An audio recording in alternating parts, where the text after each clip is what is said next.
The Cross-Extension Reflex by Shannon Costello. Now we will look at a basic overview of the cross-extension reflex. First of all, there is always a stimulus. First, the pain receptor will register the stimulus and transmit to the spinal cord. And in the spinal cord, separate signals will be sent out to the ipsilateral and contralateral leg, causing flexion or extension of the appendages depending on if the nerve signal projected is inhibitory or excitatory.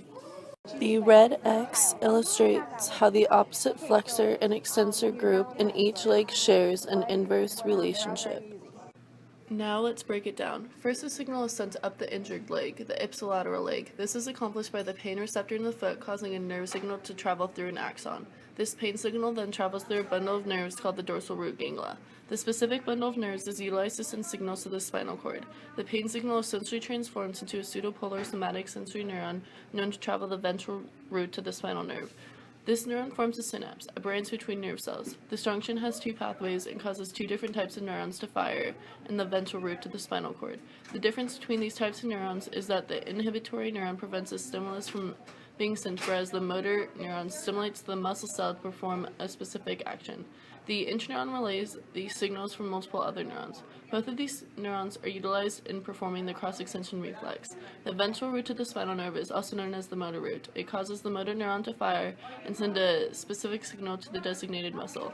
In the case of this reflex, the motor neuron sends a signal to the contralateral leg that is not being affected to cause an excitatory reaction in the leg by causing a extensor muscle in the leg to fire. At the same time, an inhibitory signal blocks the motor neuron, which causes the muscles that are responsible for flexion on the contralateral leg to stay inactive.